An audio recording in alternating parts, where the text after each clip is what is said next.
Hi students, computer class day 4 में आपका स्वागत है। कंप्यूटर ट्रेनिंग कोर्स की इस वीडियो क्लास में हम आपको कंप्यूटर कीबोर्ड की कंप्लीट नॉलेज देंगे, जिसमें हम आपको कीबोर्ड की सभी कीज और उनका क्या यूज़ है या कीबोर्ड का यूज़ कैसे करते हैं, इसकी प्रैक्टिकल नॉलेज आपको इस वीडियो में देने वाले हैं। तो चलिए आपके कीमती समय को बचाते हुए सीधे सीखना शुरू करते हैं। देखिए, जब आप MS Word, Excel, PowerPoint और इवन नोटपैड में भी अगर काम करते हैं तो आपको कीबोर्ड का अच्छे से यूज़ करना आना चाहिए। और जब तक आपको नहीं पता होगा कि कौन सी कीबोर्ड की किस लिए यूज़ होती है तो टाइपिंग के समय आपको घबराहट होना बिल्कुल लाजमी है।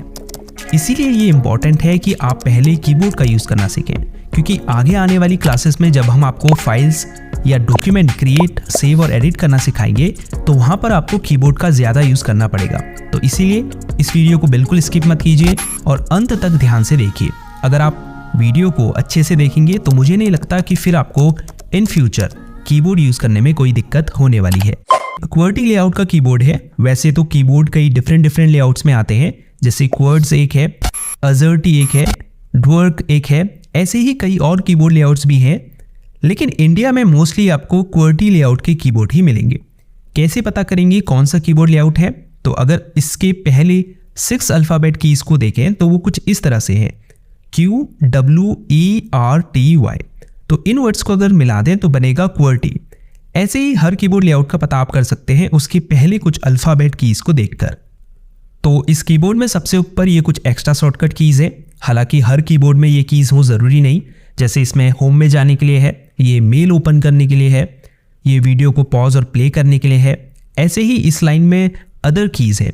ये भी हो सकता है आपके कीबोर्ड में ये एक्स्ट्रा शॉर्टकट कीज़ हो ही ना, लेकिन अगर होंगी तो आप उनके साथ में बने साइन को देखकर ये पता लगा सकते हैं कि ये कीज़ किस बारे में है।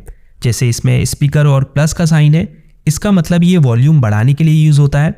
इसमें स्पीकर और माइनस का साइन है तो ये वॉल्यूम को कम करने के लिए यूज़ होता है। ऐसे ही अदर कीज़ के साइन को देखकर आप जान सकते हैं कि उसका क्या यूज़ है। अब इससे नीचे की लाइन में सबसे लेफ्ट कॉर्नर में ये एस्केप की है, जिसके कई यूज़ है, जैसे किसी प्रोसेस को स्टॉप या कैंसिल करने के लिए, फुल स्क्रीन को एग्जिट करने के लिए, या पॉपअप मेन्यू और डायलॉग बॉक्स को क्लोज करने के लिए इसका यूज़ होता है। उसके बाद ये फंक्शन कीज़ है, F1 से F12 तक। इन सभी कीज़ का अपना अलग अलग फंक्शन होता है। फॉर एग्जांपल, आपने कोई प्रोग्राम ओपन किया हुआ है, लेट्स से गूगल क्रोम। अगर आप F1 प्रेस करेंगे तो उसकी हेल्प और सपोर्ट विंडो ओपन हो जाएगी। ऐसे ही कोई भी प्रोग्राम आपने ओपन किया हो, उसके हेल्प सेक्शन को ओपन करने के लिए आप F1 की का यूज़ कर सकते हैं। फिर F2 है, अगर आपको किसी फाइल, फोल्डर या डेस्कटॉप आइकन का नेम चेंज करना है तो आप माउस कर्सर को उस आइटम के ऊपर ले जाकर F2 प्रेस कीजिए। F3 को दबाकर आप करंटली ओपन प्रोग्राम में सर्च फीचर को एक्टिव कर सकते हैं, जिसकी मदद से फिर आप फाइल्स, फोल्डर या फिर एक डॉक्यूमेंट और वेब पेज में किसी स्पेसिफिक वर्ड को ढूंढ सकते हैं। F4 की का यूज़ एक प्रोग्राम से दूसरे प्रोग्राम में डिफरेंट हो सकता है।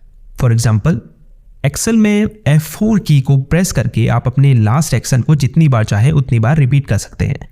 इसके अलावा इसका उपयोग दूसरी कीज़ के साथ में भी किया जा सकता है, जैसे Alt + F4 को दबाकर आप करंटली ओपन विंडो को क्लोज कर सकते हैं। फिर है F5, जिसका यूज़ भी अलग अलग प्रोग्राम में डिफरेंट हो सकता है। फॉर एग्जाम्पल, किसी ब्राउज़र में एक वेब पेज को रीलोड या रिफ्रेश करने के लिए आप F5 की प्रेस कर सकते हैं। ऐसे ही MS वर्ड में इससे find and replace window open कर सकते हैं। कहने का मतलब है जिस भी प्रोग्राम को आपने ओपन किया होगा उसके हिसाब से इसका फंक्शन चेंज हो सकता है। फिर है F6, अगर आपने कोई इंटरनेट ब्राउज़र ओपन किया होगा, जैसे ही आप F6 प्रेस करेंगे तो एड्रेस बार में जो भी URL होगा वो सेलेक्ट हो जाएगा, जिसे फिर आप कॉपी कट कर सकते हैं या एड्रेस बार में कुछ और टाइप करके सर्च भी कर सकते हैं। फिर है F7 की, अगर आपने MS Word, Excel, PowerPoint इन प्रोग्राम को ओपन किया होगा तो F7 की प्रेस करके आप स्पेलिंग और ग्रामर चेक करने वाले डायलॉग बॉक्स को ओपन कर सकते हैं। फिर है F8, अगर आपका कंप्यूटर टर्न ऑन हो रहा है और उस समय अगर आप F8 की को बार बार दबाते हैं तो आप बूट मेन्यू को इससे ओपन कर सकते हैं। F9 का यूज़ बेसिकली आउटलुक में ईमेल को सेंड करने के लिए किया जाता है। फिर है F10, इस की का अलग अलग प्रोग्राम में डिफरेंट फंक्शन हो सकता है। फॉर एग्जांपल, अगर किसी ब्राउज़र को आपने ओपन किया है और आप F10 की प्रेस करते हैं तो उसका जो 3 डॉट आइकन होता है जिसे मेन्यू बार भी कहते हैं वो सेलेक्ट हो जाता है। फिर आप एंटर दबाकर उसे ओपन कर सकते हैं। अगर F11 को आप प्रेस करते हैं तो आप ब्राउज़र में फुल स्क्रीन को एक्टिव कर सकते हैं। वापस F11 प्रेस करके फुल स्क्रीन को एग्जिट भी कर सकते हैं।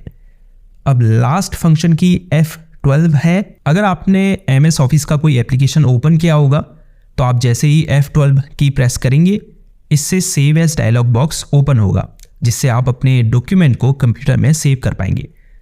तो ये थी F1 से F12 तक की फंक्शन कीज़। अब इसी लाइन में सबसे राइट कॉर्नर पर 2 कीज़ और हैं। पहली में लिखा है PRTSCR SYSRQ। ये प्रिंट स्क्रीन की है, जिसे अगर आप प्रेस करेंगे तो आपकी पूरी स्क्रीन क्लिपबोर्ड में कैप्चर हो जाएगी, फिर जिसे आप पेंट सॉफ्टवेयर में जाकर पेस्ट कर सकते हैं। अगर आप अपनी पूरी स्क्रीन का स्क्रीनशॉट लेना चाहते हैं तो आप प्रिंट स्क्रीन की का यूज़ कर सकते हैं। हो सकता है दूसरे कीबोर्ड में PRTSC या फिर PRTSCN ही लिखा हो, लेकिन आपको ये देखना है कि अगर शुरुआत में PRT लिखा है तो वो प्रिंट स्क्रीन की ही है। लास्ट में स्क्रॉल लॉक की है। जैसे ही आप इसे प्रेस करेंगे आप देख सकते हैं स्क्रॉल इंडिकेटर ऑन हो चुका है। इसका मतलब ये है कि अब स्क्रॉल लॉक इनेबल है। अगर आपने MS Excel ओपन किया है और आप स्क्रॉल लॉक को इनेबल करते हैं तो इससे क्या होगा, स्प्रेडशीट में जो भी सेल सेलेक्ट होगी वो लॉक हो जाएगी, और जब आप अप डाउन और लेफ्ट राइट एरो की दबाएंगे तो आप दूसरी सेल्स में मूव करने के बजाय स्प्रेडशीट में up down left right scroll करेंगे। अब जिन भी कीज़ में सिंबल्स बने हैं ये सभी, उसके बाद ये अल्फ़ाबेट्स वाली कीज़, उसके बाद ये न्यूमेरिकल कीज़, फिर यहाँ भी जो सिंबल्स हैं ऑल्दो न्यूमेरिकल कीज़ यहाँ भी हैं। तो ये जो सब कीज़ हैं सिंबल्स, अल्फ़ाबेट्स और नंबर्स वाली, इन्हें हम टाइपिंग कीज़ कहते हैं क्योंकि ये टाइपिंग में यूज़ की जाती है। अभी आगे बताऊंगा कैसे इनको यूज़ करना है। उसके बाद आ जाते हैं बैक स्पेस की पर। ये जो लेफ़्ट एरो है ये बैक स्पेस की का सिंबल है। जब आप इसे प्रेस करेंगे तो जिस भी वर्ड के आगे आपने माउस कर्सर को रखा होगा उसका एक कैरेक्टर डिलीट हो जाएगा। अगर आपने डॉक्यूमेंट में एक से ज़्यादा कैरेक्टर को डिलीट करना है तो बैक स्पेस की को वहाँ तक दबाए रखें जहाँ तक डिलीट करना है आपको। इसके नीचे एंटर की है। अगर आप किसी डॉक्यूमेंट में हैं या टेक्स्ट एडिटर में हैं तो एंटर की दबाकर आप पैराग्राफ की नेक्स्ट लाइन में मूव कर सकते हैं। इसके अलावा ओके बटन के रूप में भी आप इसका यूज़ कर सकते हैं। उसके अलावा ये शिफ्ट कंट्रोल ऑल्ट इस तरफ भी है, कंट्रोल शिफ्ट ऑल्ट, इन्हें मॉडिफायर कीज़ कहा जाता है। ये जो कीज़ है ये हमेशा दूसरी कीज़ के साथ में इस्तेमाल की जाती है जिन्हें हम शॉर्टकट कीज़ भी कहते हैं। अगर आपको इन सिंबल्स को अपने डॉक्यूमेंट में ऐड करना है जिनमें नंबर्स लिखे हैं, कुछ कीज़ में 2-2 सिंबल्स हैं, अगर आप इन कीज़ को प्रेस करेंगे तो पहला सिंबल तो टाइप हो जाएगा, लेकिन जो इसमें दूसरा सिंबल बना है वो टाइप नहीं होगा। तो इन्हें टाइप करने के लिए फिर आप इन्हें शिफ्ट के साथ दबाएंगे। ऐसे ही अगर ऑल्ट की और F4 की को साथ में दबाएं तो आप करेंटली ओपन विंडो को क्लोज कर पाएंगे। तो ये जो 3 कीज़ हैं ऑल्ट, कंट्रोल और शिफ्ट, ये हमेशा दूसरी कीज़ के साथ में कॉम्बिनेशन के रूप में यूज़ की जाती हैं। अब ये जो की है जिसमें छोटा सा माउस कर्सर बना हुआ है, इसे आप राइट क्लिक की जगह यूज़ कर सकते हैं। जैसे जब आप राइट क्लिक करते हैं किसी फाइल, फोल्डर, प्रोग्राम या लिंक के ऊपर तो एक पॉपअप मेन्यू ओपन होता है, वैसे ही जब आप इसे प्रेस करेंगे तो एक पॉपअप मेन्यू ओपन होगा। अब लेफ्ट कॉर्नर में कुछ इंपॉर्टेंट कीज़ हैं जैसे कैप्स लॉक। अगर आप किसी अक्षर या शब्द को कैपिटल लेटर में टाइप करना चाहते हैं तो कैप्स लॉक को प्रेस कीजिए। यहाँ ऊपर अगर आपको कैप्स इंडिकेटर ऑन दिखे इसका मतलब कैप्स लॉक इनेबल है। कैप्स लॉक की के ठीक ऊपर टैब की है जिसके कई सारे इस्तेमाल होते हैं। जो कॉमन यूज़ है वो ये है कि जब हम वर्ड में या नोटपैड में होते हैं और स्पेस की प्रेस करते हैं तो माउस कर्सर एक कैरेक्टर आगे मूव होता है, जबकि टैब की को दबाकर आप इसे 4-5 कैरेक्टर आगे मूव कर सकते हैं। अब इस तरफ आ जाते हैं, ये है इंसर्ट की। अगर आप किसी वर्ड प्रोसेसिंग सॉफ्टवेयर में फॉर एग्जांपल MS वर्ड में या वर्ड पैड में माउस कर्सर को किसी वर्ड के ठीक पहले रखें और फिर इंसर्ट की दबाएं और कुछ टाइप करें तो होगा ये कि जैसे ही आप कैरेक्टर टाइप करना शुरू करेंगे ये पहले लिखे वर्ड को डिलीट कर देगा और इसे नए टाइप किए गए वर्ड में बदल देगा, जिसे हम ओवरराइट करना भी कहते हैं। इसके नीचे होम बटन है। अगर आपने माउस कर्सर को किसी पैराग्राफ लाइन के बीच में या लास्ट में या स्टार्टिंग में छोड़कर कहीं भी रखा है, अगर आप होम की दबाएंगे तो कर्सर लाइन की शुरुआत में आ जाएगा। इसके अलावा अगर आप किसी वेब पेज के एंड में होंगे तो आप होम की दबाकर वेब पेज में टॉप पर आ जाएंगे। फिर ये डिलीट की है जिससे आप सेलेक्टेड फाइल या फोल्डर को डिलीट कर सकते हैं या किसी सेलेक्टेड टेक्स्ट या पैराग्राफ को भी डिलीट कर सकते हैं। इसके अलावा अगर आप किसी वर्ड के पहले कर्सर को रखकर डिलीट की दबाएंगे तो वह वर्ड डिलीट हो जाएगा। फिर ये एंड की है जिसे दबाकर आप किसी पैराग्राफ लाइन के एंड में कर्सर को ला पाएंगे। इसके अलावा एक वेब पेज के बॉटम में मूव करने के लिए भी आप एंड की का यूज़ कर सकते हैं। ये पेज अप और पेज डाउन की है जिसे दबाकर आप एक डॉक्यूमेंट या वेब पेज में ऊपर नीचे स्क्रॉल कर सकते हैं। ये नेविगेशन कीज़ हैं, अप डाउन राइट और लेफ्ट।